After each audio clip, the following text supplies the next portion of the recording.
From the Detroit Free Press, I'm Robin Chan with today's Voice Briefing. It's Monday, May 26th, 2025.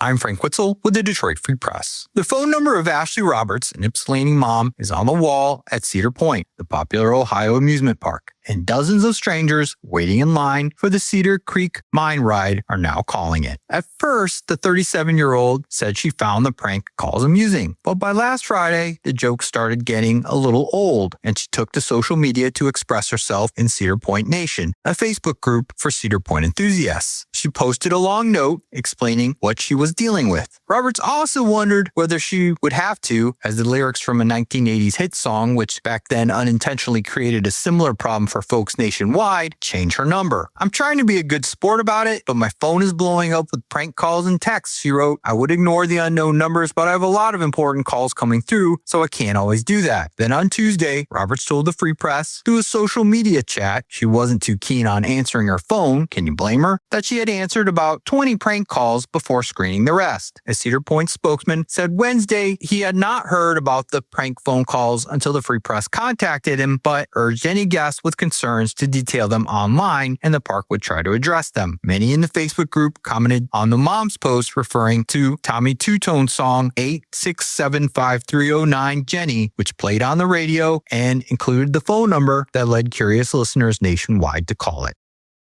This is Liam Rapley for the Detroit Free Press. A recent move from Stellantis to consolidate several Mopar distribution hubs into a single state-of-the-art mega-hub facility in Metro Detroit is being met with some concern from the UAW. Stellantis, the automaker that owns the Chrysler, Dodge, Jeep, Ram, and Fiat brands, announced on May 21st that it's bringing a Mopar mega-hub parts distribution facility to Van Buren Township near Belleville in Ypsilanti. The facility will use high-tech sorting systems and robots to manage the brand's aftermarket and replacement part operations. Stellantis said the facility, set to open in 2027, would support approximately 488 UAW-represented jobs. The union expressed concern that the consolidation of 4 Mopar shops, which currently employ 698 people, into one center that will house 488 jobs may precipitate job cuts. Earlier this year, Stellantis offloaded 2 Michigan facilities, one in Centerline in January and another in Marysville about a month later, as well as another Mopar shop in Milwaukee earlier this year. Selling the smaller Mopar operations and opening one larger Mopar mega hub is all in the name of consolidation, the company said, while honoring union-negotiated agreements Stellantis and the union reached in 2023. The investment in the Metro Detroit mega hub builds upon Stellantis' 2023 UAW contract agreement, Stellantis said in a statement. The company is expecting to transition approximately 488 UAW-represented jobs from Centerline, Warren, Sherwood, and Milwaukee plants to the new mega hub. Those shops, in the meantime, will continue to operate until 2027. Stellantis also seems to be walking back previous claims that the new facility would be carbon neutral. Previously, Stellantis said the new Mopar hub would be, quote, operationally carbon net zero. We asked Stellantis to confirm whether that was still the case, and a spokesperson told the Free Press that Stellantis, quote, intends for all of our facilities to have new systems that will be efficient. For more, visit freep.com.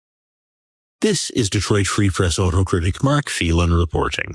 Hyundai's Ioniq 9 SUV brings new room and style and a new price ceiling to the Korean automaker's growing fleet of electric vehicles. It seats 6 or 7 and is the same length as a Palisade, but costs thousands of dollars more. The most expensive Palisade checks in almost exactly $3,000 below a base Ioniq 9. The 9's style and features justify the gap. Elliptical shapes dot the exterior and interior, and creases in the bodywork are inspired by folds and lines in traditional Korean clothing. Hyundai builds the Ioniq in its new Meta plant just outside Savannah, Georgia. The plant will build EVs and batteries for all 3 Hyundai Group brands, Hyundai, Kia, and Genesis. Hyundai invested $7.6 billion in the plant in response to the 2022 Federal Inflation Reduction Act, which encouraged U.S. manufacturing by offering tax incentives for vehicles, batteries, and materials sourced in the U.S. The plant will eventually build 500,000 vehicles a year and employ 8,500. Those targets could be delayed if current moves to eliminate the Biden-era incentives succeed. The Ioniq 9 is roomy and comfortable. The rear-drive base model has a single 215-horsepower electric motor and costs just under $60,000. I spent a day driving a $75,000 performance calligraphy model from Savannah's back streets to modern highways and rural marsh roads in the celebrated calibrated low country. It had all-wheel drive and a pair of electric motors generating 422 horsepower for confident acceleration. Steering was direct and responsive, making the SUV feel like a smaller vehicle. Foam-insulated tires and road noise cancellation contributed to a quiet ride.